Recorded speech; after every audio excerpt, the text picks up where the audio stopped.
There are people who move through the world like soft echoes, gentle, careful, always watching the emotional weather in every room. They speak quietly. They step lightly. And when something shifts even slightly, the first words that rise in their throat are always the same: "I'm sorry." Not because they did anything wrong, but because somewhere along the way they learned that peace is fragile, and they must protect it. Apologizing too easily is not weakness. It is a survival pattern carved into the nervous system, a language formed from old fears and quiet hopes. A way of saying, "Please, don't leave. Please, don't be upset. Please, let this moment stay safe." This is the story beneath those two small words. A story of tenderness, tension, and the silent ache of becoming smaller just to belong. Some people carry the world lightly on their shoulders, yet inside, a quiet tension hums like a low string, vibrating with each interaction. For those who apologize too easily, every conversation is a careful negotiation with the invisible. A raised voice, a sigh, a pause too long, each one becomes a signal, a warning, a signal that must be answered with careful words and immediate correction. "I'm sorry" becomes a default, a soft echo that fills the space before any discomfort can grow. They do not apologize because they are wrong. They apologize because the possibility of being wrong is terrifying. Even when the misstep is imagined, the anxiety is real. A clumsy word in a sentence, a slight delay in response, or even their very presence in someone else's emotional orbit can spark the internal flurry. Did I upset them? Am I too much? And so, the apology rises automatically, a reflex honed over years, a language the nervous system learned long ago. In daily life, it manifests as a series of subtle self-effacements. They smile too readily, nod before fully understanding, and adjust their tone so it feels lighter to others. They step back when no one asked them to, choosing smallness over conflict. The world is approached not as a space for their own expression, but as a delicate field they must navigate with invisible caution. Every word carries weight, yet it is never the weight of importance. It is the weight of potential harm. The emotional texture of this life is both tender and exhausting. Their empathy is deep, often instinctive. They feel the emotions of those around them, sometimes before the other person even recognizes them. They detect tension in a slight furrowed brow or a quickened heartbeat. And in that detection arises the immediate need to soothe, to repair, to make the world safe again, even at the expense of their own sense of safety. Apologizing is not about truth or responsibility. It is a bridge built to prevent rupture, a quiet labor to hold relationships together with invisible threads. Yet beneath the surface, a subtle erosion occurs. Each apology, though meant to preserve peace, leaves a tiny fragment of self behind. They begin to question the validity of their own presence. Am I allowed to be here? Should I take up this much space? The habit of constant appeasement fosters a secret loneliness. Conversations are navigated with care, emotions are measured, and spontaneity is suppressed. In public, they appear gentle and considerate. In private, the constant self-monitoring leaves them fatigued, hollowed, and anxious. Even the most ordinary moments can carry an undertow of tension. A casual disagreement might spiral inward, a gentle correction from a colleague can feel like a verdict, and a loved one's sigh becomes a signal of pending abandonment. The apology is offered before the fault is even known, before the accusation is made, as if preemptively softening the impact of the self they fear might be too much. And yet, in this constant self-effacement, there is a quiet grace. The world often misunderstands it as fragility or weakness, but it is something else entirely. It is attentiveness to the unseen, a devotion to emotional safety, and a profound awareness of the fragility of human connections. Their words are small, but their sensitivity is immense. Every "I'm sorry" is a signal not of guilt alone, but of a complex dialogue with fear, longing, and the desire to belong. To witness someone who apologizes too easily is to see empathy made tangible, tension made quiet, and vulnerability made habitual. Their life moves in gentle ripples, each step measured, each word softened. And yet, even as they shrink for the sake of others, the weight of those small words, the apologies whispered before they are needed, carries a depth and gravity that few ever notice, a hidden ache that quietly shapes their world. The habit of apologizing too easily rarely begins in adulthood. It is seated long before conscious awareness, in the subtle architecture of early life. Children absorb the world like sponges, but some learn more than just words. They learn emotional weather patterns. They notice the sighs, the sharp glances, the silent withdrawal of affection when boundaries are crossed or rules bent. In those moments, a quiet truth forms. Safety is fragile. Harmony must be earned. Mistakes are dangerous. For some, the earliest experiences are structured by conditional love. A gentle word in the wrong tone, a misstep unnoticed, or an angered caregiver can become internalized as a warning signal. Apology emerges as a language of survival, a tool to navigate the invisible rules that govern belonging. "I'm sorry" becomes a soft shield, offered before confrontation can arrive, offered before the world deems it necessary. It is not yet about guilt, it is about preservation, about keeping the emotional climate calm enough to endure. In homes where voices rose and fell unpredictably, or where quiet meant being ignored, children learned to listen not only to what was said but to what was felt. The rise of tension in a room, the subtle contraction of a parent's jaw, the faintest note of irritation, they became cues that shaped behavior. Over time, responsiveness to others' moods became reflexive. They learned that their own desires and comfort were secondary to the unspoken rules of emotional survival.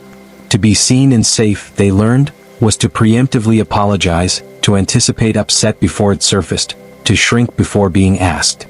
Attachment patterns also play their part. Some children internalize the belief that love is fragile, that security depends on constant vigilance. They become caretakers of emotion before they even understand their own. Their nervous system encodes the idea that to navigate the world safely, one must constantly anticipate threats, adjust behavior, and ensure that others remain undisturbed. Each apology becomes a thread in an intricate web of emotional negotiation, a way to signal, "I am aware. I am careful. I am here but harmless." In some cases, over-apologizing emerges from repeated experiences of criticism, blame, or neglect. When a child is blamed for outcomes beyond their control, or punished for mistakes that are inconsequential, the nervous system quickly learns, better to submit than to risk discord. Apology is not a choice, it is a learned response, a survival instinct encoded into both behavior and expectation. Over time, it can appear as second nature, automatic, subtle, and often invisible even to the person who enacts it. Yet even as this pattern develops, it is accompanied by a quiet ache.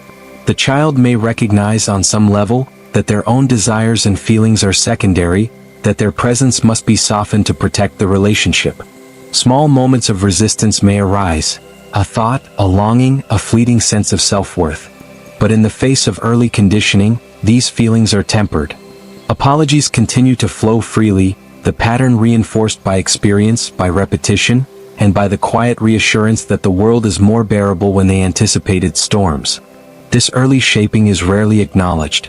It exists beneath the surface, as a subconscious architecture that guides interactions well into adulthood.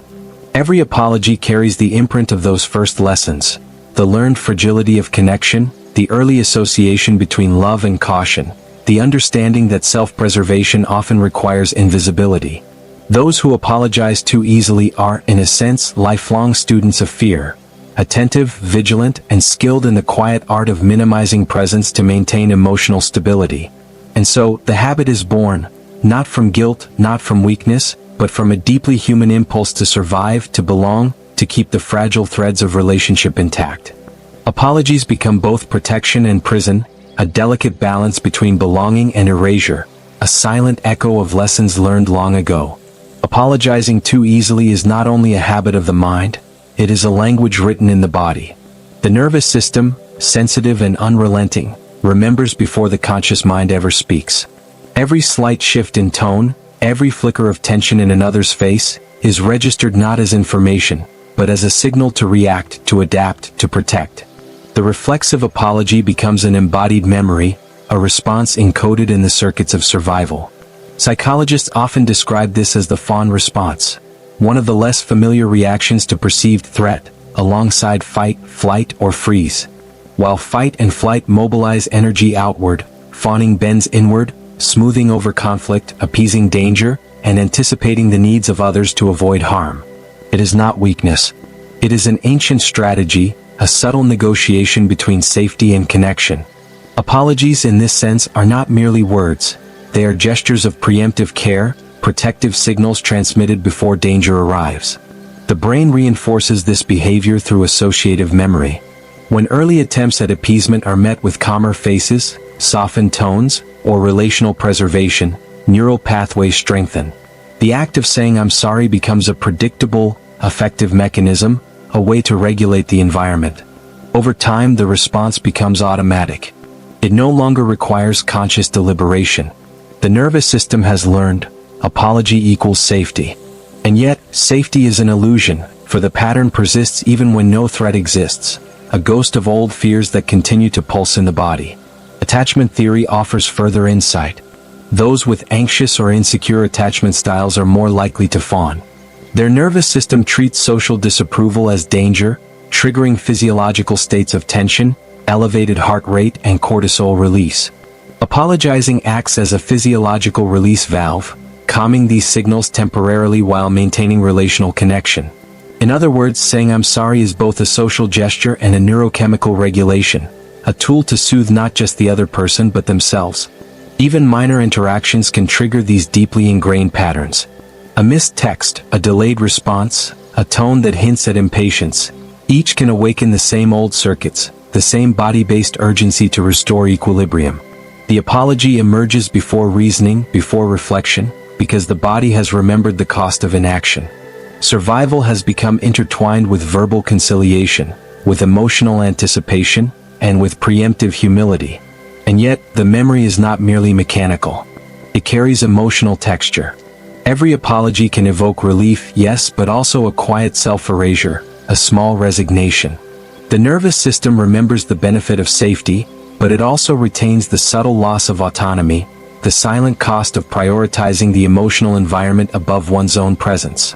Over time, this duality becomes familiar. The relief of appeasement, the ache of invisibility, both woven into the physiology of being. This physiological memory explains why breaking the pattern is rarely simple. Rational insight alone cannot undo decades of bodily conditioning. The nervous system is not persuaded by logic. It remembers experience, emotion, and consequence.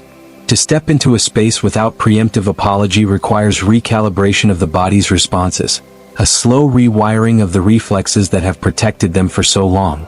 The journey toward authentic expression is therefore a dialogue with both mind and body, a negotiation with memories held in the muscles, the breath, the subtle shifts of posture that accompany every interaction. In this light, over-apologizing is neither moral failing nor mere habit. It is the echo of the body's memory, a survival script written in the quiet chambers of the nervous system. Understanding it reveals the depth of care it embodies, the complexity of its origins, and the silent tension it maintains between safety, connection, and selfhood. Those who apologize too easily live not only in their minds but in a body that remembers fear, anticipation, and the cost of being seen. Even as the habit of apologizing becomes ingrained, it does not go unchallenged. Inside, a quiet tension unfolds, a subtle friction between instinct and desire, between reflexive humility and the yearning for authenticity. The person who apologizes too easily knows, on some level, that their words are excessive. Yet stopping feels impossible, as if each unspoken apology carries the weight of imagined rupture, the threat of unseen conflict. This inner battle is rarely dramatic or outwardly visible. It is experienced as a soft, persistent pressure, a whisper of unease beneath everyday interactions. They may feel the tension rise after speaking, wondering if their apology was unnecessary, or if their words diminished their own presence. A fleeting sense of resentment may emerge. Why do I always do this? Why must I disappear just to maintain peace? But such feelings are quickly tempered by the fear of consequence, by the ingrained belief that conflict or disapproval is dangerous. The conflict is both emotional and cognitive. They are acutely aware that constant apology may erode self-respect, yet reasoning alone cannot override the body's conditioned response. Guilt arises even when they know they are not at fault. Shame mixes with anxiety, producing a persistent inner commentary that critiques every gesture, every word, every tone. It is a form of self-surveillance, the mind scanning each interaction for potential harm and immediately attempting repair. Relationships are the terrain of this struggle. Close friends, family, and partners may notice the pattern, sometimes misunderstanding it as weakness, sensitivity, or timidity. The individual may desire to speak up, to assert a boundary, or to be fully seen, yet each attempt triggers hesitation. Apologies become a buffer, a softening agent, a bridge between the self and the perceived reactions of others. Even in moments of clarity, the old reflex lingers, a whisper that their presence must remain light, their mistakes preemptively corrected, their worth cautiously offered. The tension grows because this habit exists at multiple layers. There is the social dimension, how others respond, how relationships are maintained, and the internal dimension, how the self is regulated, how emotions are managed, and how fear is enacted before it is consciously understood. The two interact constantly, creating a loop. The more the apology is used to preserve harmony, the stronger the reflex, and the deeper the sense of personal diminishment. Over time, the individual may experience exhaustion, a quiet fatigue from negotiating their existence so delicately, as though every moment is a test of worthiness. Yet even within this struggle there is insight. The awareness of the pattern is itself a small victory. Recognizing the internal battle, the friction between instinct and desire, is the first step toward understanding why the apology arises, and what it truly protects. They begin to see that the words are not mere politeness, nor simple overcaution. They are a complex dance of fear, empathy, and learned survival, a signal of attunement and hypervigilance that the world has encoded in them since childhood. This inner battle is silent, yet profound. It shapes the way they move, speak, and inhabit space. It influences thoughts, emotions, and the most intimate sense of self. And while it may feel isolating, it is also deeply human. Everyone carries invisible patterns, unspoken fears, and automatic responses forged in early experience. For those who apologize too easily, the struggle is both protective and restrictive, a lifelong negotiation between survival and self-expression, between keeping the peace and claiming the right to exist fully, unapologetically. In the quiet moments, after the words are spoken, after the smiles are offered, after the tension has passed, they may feel the tug of something deeper, the desire to reclaim presence, to allow space for imperfection, and to live without shrinking. It is in this tension, in this silent battle, that the seeds of awareness and change quietly wait to grow. Change rarely arrives with fanfare. It is quiet, subtle, almost imperceptible, a small fracture in the pattern that has held the world together for years. For those who apologize too easily, this moment often begins with exhaustion, a soft recognition that constant appeasement no longer feels protective. The words once trusted to preserve safety begin to feel hollow, echoing with a sense of emptiness rather than reassurance. It might start as a fleeting thought during a conversation. Why am I always the one shrinking? Or perhaps in the pause after an apology, when the person notices that the tension they worked so hard to diffuse was never truly theirs to carry. There is a dawning realization. The peace they sought through over-apologizing is fragile, temporary, and sometimes illusory. It was never safety, only a carefully maintained illusion that deferred discomfort at the cost of self. This is the first crack in the armor of habit.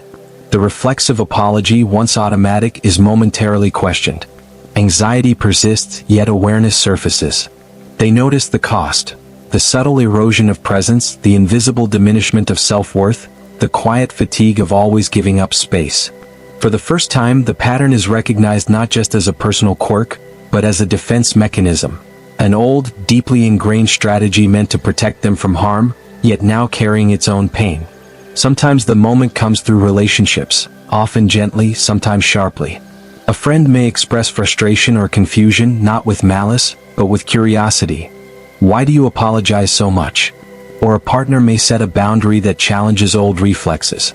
Even casual encounters, an unintentional misunderstanding at work, a social misstep, a tone misread, can awaken insight. The nervous system responds as it always has, with tension and anticipation, yet the conscious mind begins to see the mismatch between fear and reality. This realization is rarely immediate or complete. It is a slow, uneven unfolding. They begin to notice when an apology is unnecessary, when self-erasure is optional, when personal presence need not be minimized. There is both fear and relief. Fear of conflict, of judgment, of standing out. Relief in the recognition that they have the right to exist fully without preemptive atonement. Even small acts of restraint, a moment of pause, a withheld apology, a subtle assertion, become victories. Within this subtle rupture lies the potential for transformation. The pattern is not erased, nor is it condemned. Instead, it is understood. The individual begins to see the skill behind the habit: acute attunement, empathy, vigilance, care. And simultaneously, they begin to understand its cost: diminished presence, chronic tension, the hidden ache of living in anticipation of others' emotions rather than in communion with their own. The moment something breaks is therefore both gentle and profound. It is a whisper that the body and mind may finally be allowed to negotiate a new relationship with fear. Apologies can still exist, but not as a reflexive necessity. They may be offered consciously, with intention and clarity, rather than as automatic currency in the economy of survival. The old patterns remain in memory, but they are no longer unquestioned. The moment something breaks is paradoxically both an ending and a beginning, a subtle fracture in which space opens for awareness, for choice, and for the quiet reclamation of self. It is in this small, almost imperceptible break that the journey toward integration begins. Awareness replaces reflex. Insight softens anxiety. And the first true steps toward existing without constant apology are quietly, delicately taken, like the softest ripple across a long, still pond. Healing begins in the spaces between words, in the silence that follows a moment of recognition. For those who have apologized too easily, this phase is not dramatic. It is gentle, gradual, and often invisible.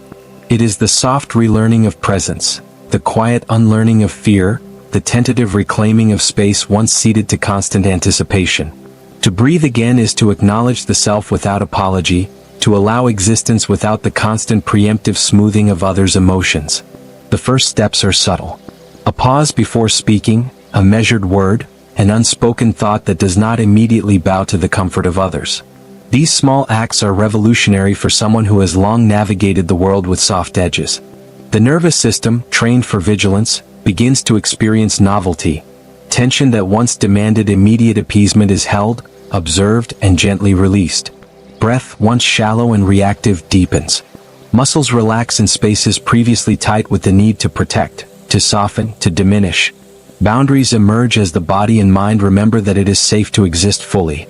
They learn that relationships do not crumble because they speak honestly, that connection can withstand imperfection, that presence is not inherently disruptive.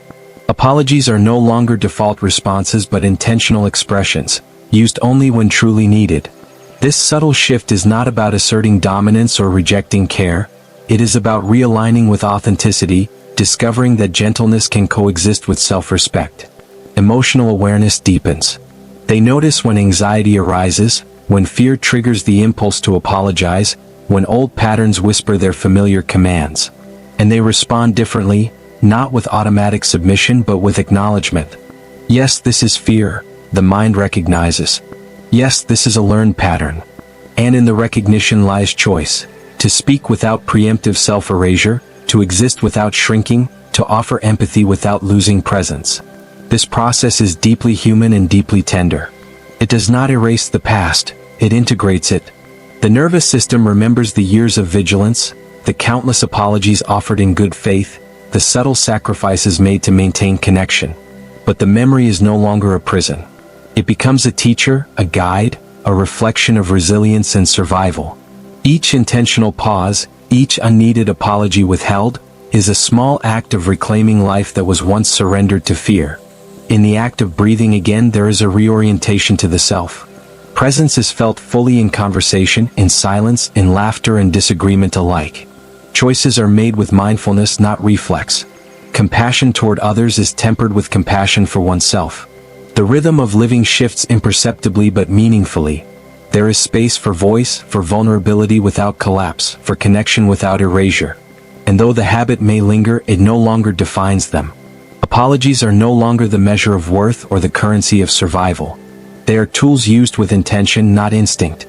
The ache of over-apologizing softens, replaced by quiet confidence and the subtle joy of authenticity. Breathing becomes a metaphor and a practice, a gentle reminder that life can be navigated with tenderness, without surrendering the self. To learn to breathe again is not a grand transformation. It is a daily, mindful unfolding. It is the quiet reclaiming of space, the soft settling into the body's own rhythm, the delicate balancing of empathy with self-preservation. It is the realization that life does not demand constant diminishment, and that one can exist gently, tenderly, fully, without apology. There comes a moment when the constant weight of apology begins to lift. Not because the world has changed, but because the self has learned a quieter, steadier rhythm.